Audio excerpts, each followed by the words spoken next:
There's a new trend going around that tells you the secret to power isn't what you say, it's what you refuse to show. No reactions, no emotions, no tells, just silence. They're calling it the ghost paradigm. Be present, but unreadable. Show up, but give nothing away. The idea is, if nobody can read your emotions, nobody can ever use them against you. You become untouchable. Sounds pretty appealing, right? In a world where everything you say can be screenshotted, judged, and used against you, who wouldn't want to be a black box? Except here's the problem.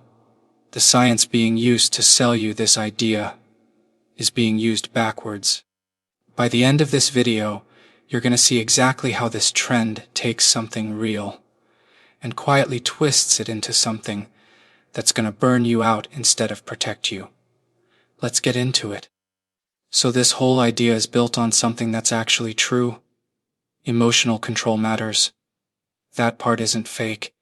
Your brain has this region called the prefrontal cortex, and one of its jobs is to basically put a hand on your amygdala's shoulder and say, "Not right now." When your emotions start spiking. That's real. That's healthy. That's how mature adults function under pressure.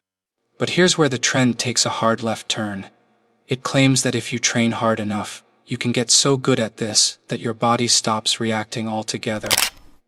Heart rate stays calm, face stays neutral, voice stays flat, no internal noise at all, total command of your own nervous system, on demand, in any situation.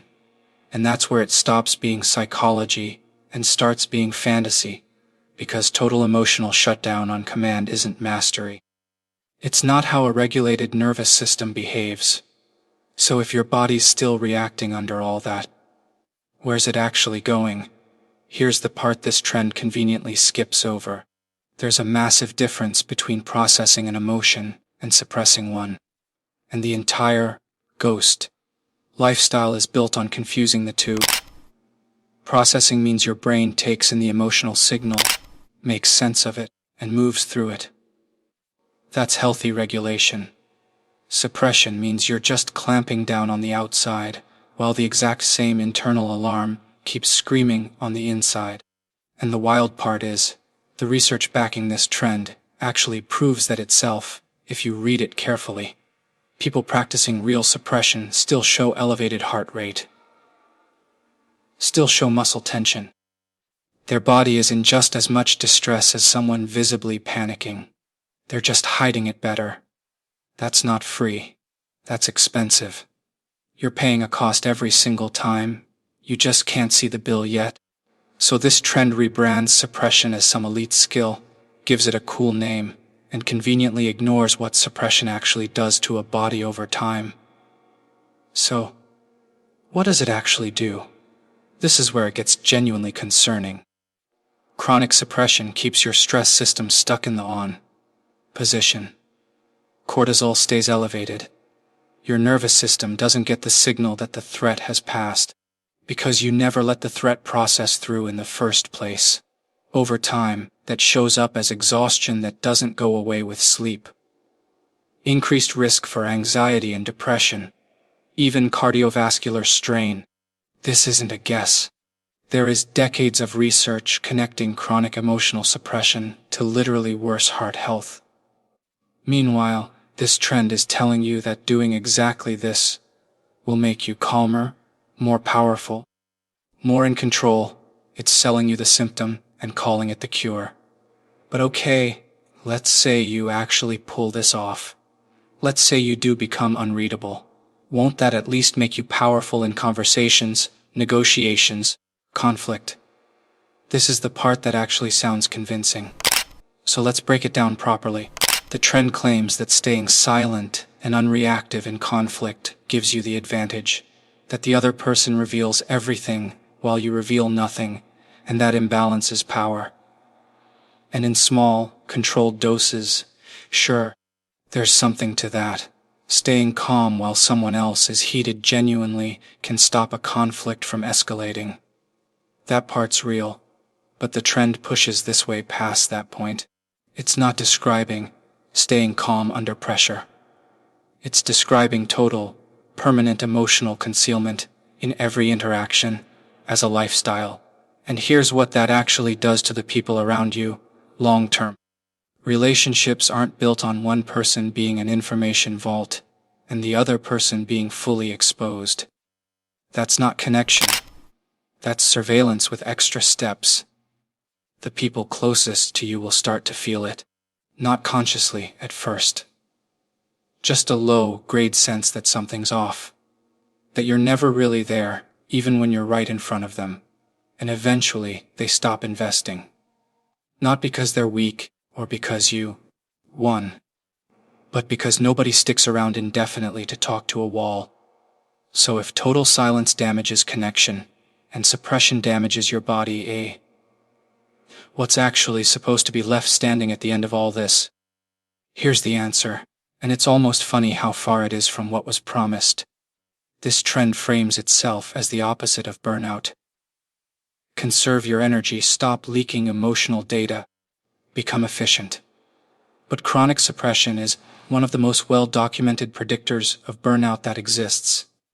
You're not avoiding exhaustion. You're scheduling it for later with interest.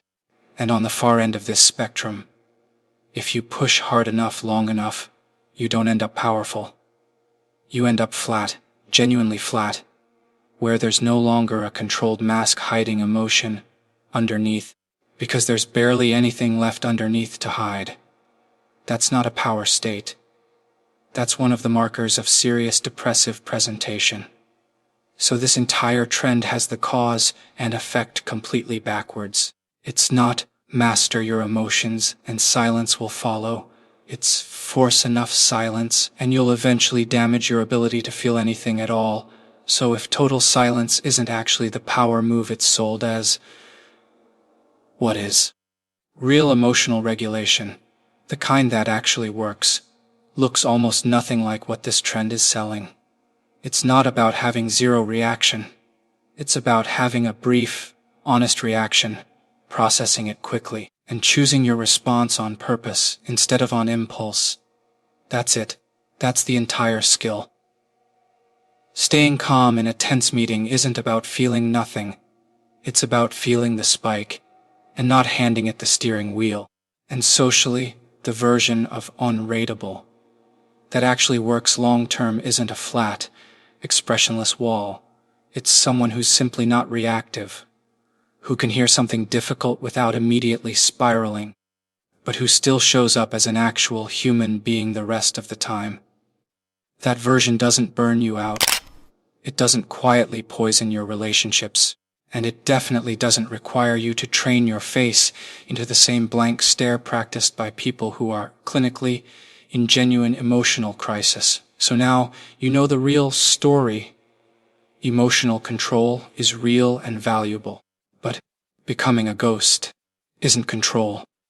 It's suppression wearing a far more marketable name. Which leaves you with one real question.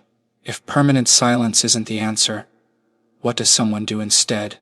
When they're stuck in genuinely high-pressure, high-conflict situations where staying calm actually matters. That's exactly what the next video on your screen breaks down.